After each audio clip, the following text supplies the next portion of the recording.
Hello everyone, welcome to Ken Studies. आज है 15 मई। Start करते हैं आज के MCQ questions.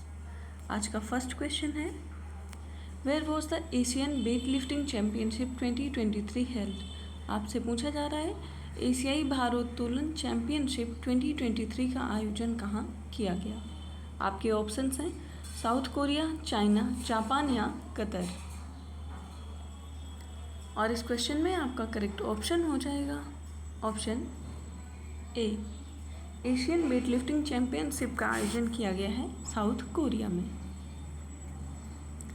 So the Asian weight lifting championship 2023 held in Jinju, south Korea and Indian weight lifters ended the championship with 3 silver medals.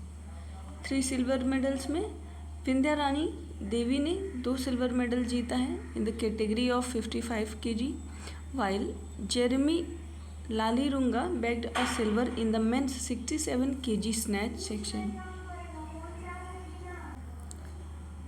बढ़ते हैं next question की ओर। In which state will India's first pod taxi project start. आपसे पूछा जा रहा है निम्न में से किस राज्य में भारत का प्रथम पॉड टैक्सी योजना शुरू किया गया है। आपके ऑप्शंस हैं उत्तर प्रदेश, महाराष्ट्र, हिमाचल प्रदेश या मध्य प्रदेश। और इस क्वेश्चन में आपका करेक्ट ऑप्शन हो जाएगा ऑप्शन ए। प्रथम पॉड टैक्सी योजना शुरू करने वाला राज्य है Uttar Pradesh. So India's first pod taxi project is said to start in Uttar Pradesh as the Yamuna Authority has reportedly approved the revised DPR and bid document of the project. And the personalized rapid transit project and advanced mode of transportation will be automated and environment friendly. Pod taxi की बात करें तो pod taxi initiative is expected to cost approximately 810 crore and is anticipated to be finalized by the conclusion of 2024। पढ़ते हैं next question की ओर।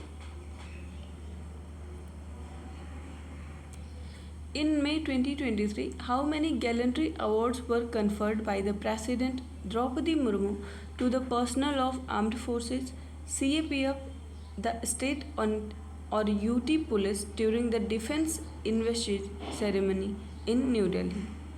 आपसे पूछा जा रहा है मई 2023 में नई दिल्ली में रक्षा अलंकरण समारोह के दौरान राष्ट्रपति द्रौपदी मुर्मू द्वारा सशस्त्र बलों, CAPF और राज्य और केंद्र शासित प्रदेश पुलिस के कर्मियों को कितने वीरता पुरस्कार प्रदान किए गए।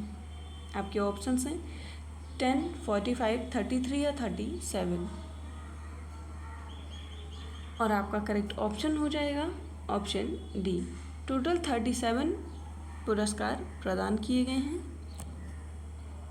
सो the 37 gallantry awards include 8 Kirti Chakras जिसमें कि 5 पोस्टर थॉमस हैं एंड 29 शौर्य चक्र हैं जिसमें 5 पोस्टर थॉमस हैं। The gallantry awards were given to the personnel for displaying conspicuous gallantry, indomitable courage and extreme devotion to duty। बढ़ते हैं नेक्स्ट क्वेश्चन की ओर। Which of the following airport became the first in India to have a reading lounge? आपसे पूछा जा रहा है निम्नलिखित में से कौन सा हवाई अड्डा भारत में रीडिंग लाउंज वाला पहला हवाई अड्डा बन गया है। आपके ऑप्शंस हैं Lal Bahadur Shastri international airport, Netaji Subhash Chandra Bose international airport, Chennai international airport या गुरु रामदास जी इंटरनेशनल एयरपोर्ट। और इस क्वेश्चन में आपका करेक्ट ऑप्शन हो जाएगा ऑप्शन ए, लाल बहादुर शास्त्री इंटरनेशनल एयरपोर्ट जो कि वाराणसी में है। ये यहाँ पर रीडिंग लाउंज खोला गया है। So the Lal Bahadur Shastri International Airport has become the first in India to have a reading lounge. And Uttar Pradesh Chief Minister Yogi Adityanath's advisor Avnish Awasthi has inaugurated the lounge. Apart from books on Kashi, the lounge library has a collection of literature and books in many international languages. Besides books of youth authors published under Prime Minister's Yuva Yojana. And the launch has been established with the assistance of National Book Trust. बढ़ते हैं next question की ओर.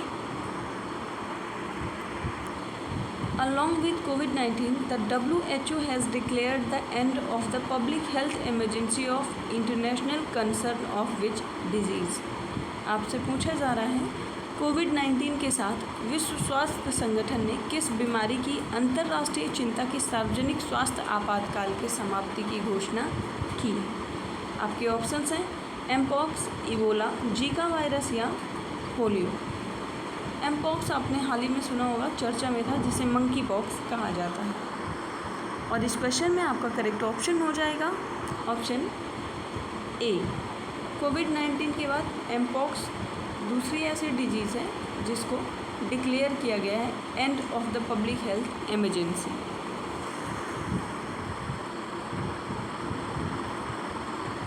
बढ़ते हैं इसके. So WHO has declared mpox outbreak is no longer a global health emergency, and in July 2022, WHO declared mpox, previously known as monkeypox, a public health emergency of international concern. But this move indicates that the crisis due to mpox has come under control, and mpox spread through direct control with body fluid and causes flu-like symptoms. बढ़ते हैं next question की ओर. Which of the following statement with reference to हरित सागर guidelines is are correct.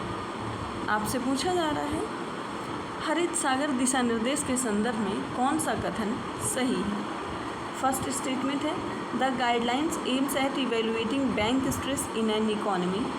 Second, the guidelines include provision for adopting the International Green Reporting Initiative standards. आपसे सही कथन पूछा गया है और आपका इसमें करेक्ट ऑप्शन हो जाएगा ऑप्शन सी. आपका सेकंड स्टेटमेंट सही है जबकि फर्स्ट स्टेटमेंट इनकरेक्ट है. So Harit Sagar guidelines lies emphasis on the use of clean and green energy in port operation, developing port capabilities for storage, handling and bunkering of greener fuels. And the Ministry of Ports, Shipping and Waterways has launched Harit Sagar Green Port Guidelines 2023 to achieve the zero carbon emission goal. हरित सागर की बात करें तो ये एक Sanskrit term है जिसका मतलब होता है green ocean, and it reflects the vision of making India's ports more environment friendly and sustainable. आज की करंट अफेयर सेशन में इतना ही. धन्यवाद.